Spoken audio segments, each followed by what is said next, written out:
6 Minute English from bbclearningenglish.com. Hello, this is 6 Minute English from BBC Learning English. I'm Sam. And I'm Neil. When Helen Russell was 3 years old, her newborn baby sister died suddenly.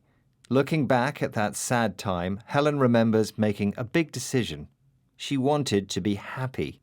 She became a best-selling author and wrote a book called The Atlas of Happiness. She got married and even moved to the famously happy city of Copenhagen in Denmark. But the sadness Helen felt didn't disappear, and the longer she lived abroad, the more she wondered whether her feelings were somehow connected to being born in England, into a culture where, traditionally, expressing your emotions was discouraged. In this programme, we'll be investigating how the way people express sadness is influenced by their culture. And as usual, we'll be learning some new useful vocabulary as well. But first, I have a question for you, Neil.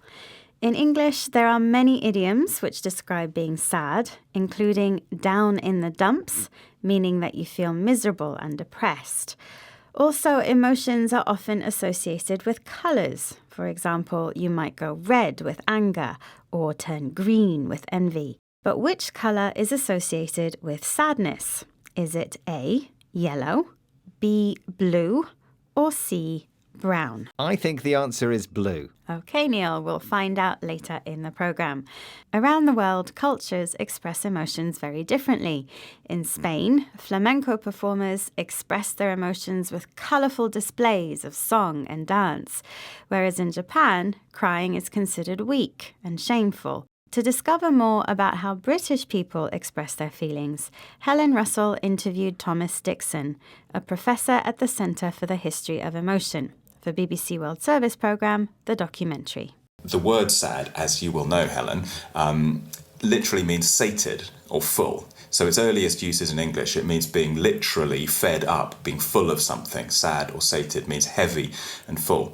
But then, of course, we have this huge vocabulary of melancholy, sorrow, grief, depression, and many, many other terms, and they all mean slightly different things. Professor Dixon explains that the original meaning of the word sad was full or fed up, a phrase which today means being unhappy, bored, or tired of something which has been going on for a long time. For example, everyone is fed up of COVID. But fed up is just one of many words to describe feelings of sadness, each with a slightly different meaning. One of them is melancholy, a kind of intense and thoughtful sadness.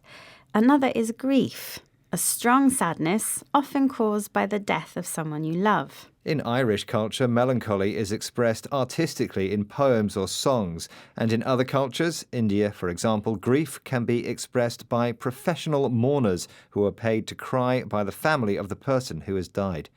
In England, however, big public displays of emotion are uncommon. But according to Professor Dixon, that wasn't always the case. Here he explains to BBC World Service programme The Documentary how it was only quite recently, during the time of Queen Victoria and the British Empire, that the English got a reputation for being repressed, unable to show their true feelings and emotions. By and large, it's a Victorian and then Edwardian and 20th century characterisation. As you can imagine, it fits with the era of empire, of white British men going around the world and conquering it and having a stiff upper lip and ruling over the people in other parts of the world and believing themselves, the white Europeans, to be superior. And one sign of that superiority, and Darwin writes, English men rarely cry except under the pressure of the acutest grief. Professor Dixon says that the Victorians who ran the British Empire had a stiff upper lip.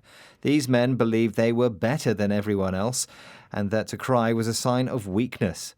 When we cry, our top lip starts to wobble, and so this gave rise to the idiom a stiff upper lip, meaning to not show your feelings when you're upset, even though it's difficult not to. Fortunately, most Brits are less repressed nowadays, but it's still hard for some people, especially men, to express their feelings.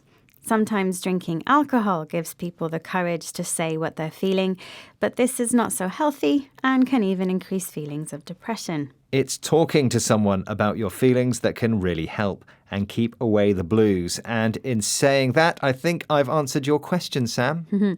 I asked Neil which colour is often associated with feeling sad, And I said it was blue. which was, of course, the correct answer. And it gives us another idiom about sadness, feeling blue.